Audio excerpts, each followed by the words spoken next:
Alright, Bio 112. We have what we call the Little Joe blood board here. It's like a full-size board with all the blood vessels of the body. Just one thing to note when we were examining this before we get into identifying all the blood vessels that I have labeled here. Note the right arm is in normal anatomical position, but the left arm, we've turned the palm over and we're looking at the posterior side of the arm. So you see I don't have anything labeled on this side. And again, take a look here. The left leg is in normal anatomical position. I have a few things labeled here.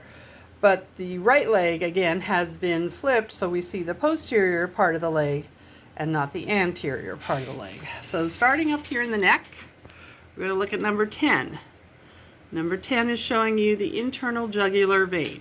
So that's number 10 right there. And then we go to the next one on your thing, number 16, the subclavian artery, the red one, and the subclavian vein. And then number 17, of course, the superior vena cava.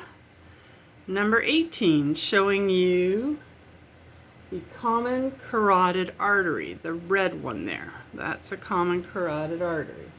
And then number 19, the aortic arch. And number 20, showing you the descending aorta. So just zoomed back a little bit so you can see 10, 16, 17, 18, 19, and 20. So those are all for the head and neck, and now we're going to look at vessels of the upper extremity. So starting over, we go here. All right, look at this area. This is your axillary area between the scapula and the head of the humerus, the axillary area. So the axillary artery and the axillary vein. Just trying to get my phone to focus here for you. All right, so that's there.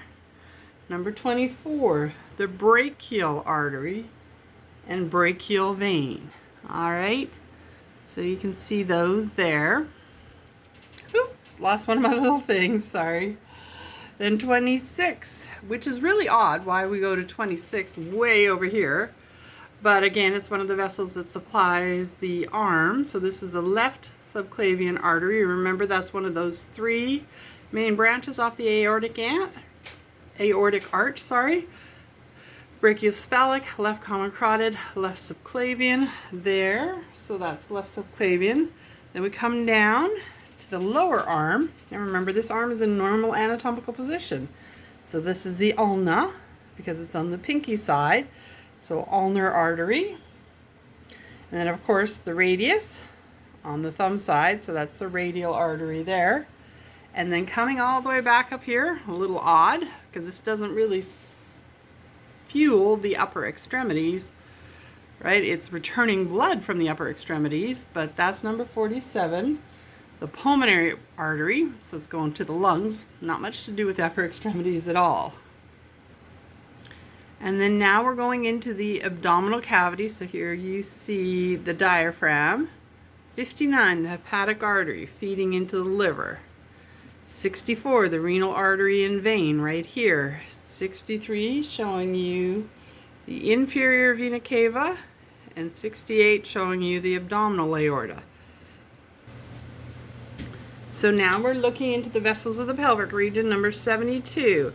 So the abdominal aorta comes down and immediately branches right around the pelvic area into the common iliac artery, right and left common iliac artery, and then of course returning blood from the lower extremities, the right and left common iliac vein. So common iliac artery, common iliac vein.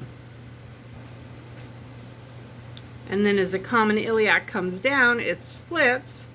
This is towards the internal, you don't need to know that, but here you can see the external iliac artery, and here's the external iliac vein. And then as the external iliac comes down, it's kind of like if you're traveling along Martin Luther King Boulevard. Eventually the street stays the same pathway, but it just changes its name. So as we come down, this then becomes a femoral artery on this side of the model. We don't have a femoral artery over here. It's kind of cut off right up there, as you can see. And this part here is a femoral vein that we would see coming down, but it's been cut off by the model as well. Following all the way down to the foot, Here you can see on the anterior surface of the foot the dorsalis pedal artery, dorsalis pedis artery. This is the one that we palpitate on the anterior surface of the foot to see if the patient has patent blood flow going down to her feet or his feet. So that's the dorsalis pedis artery way down there. All right, coming back up on the other leg. Remember, this is a posterior side. So this is a popliteal area. So there we have the popliteal artery and the popliteal vein. And scanning back out a little bit and focusing for you guys. There you can see number 99. This long vein, the longest vein in the body, that is a greater saphenous vein.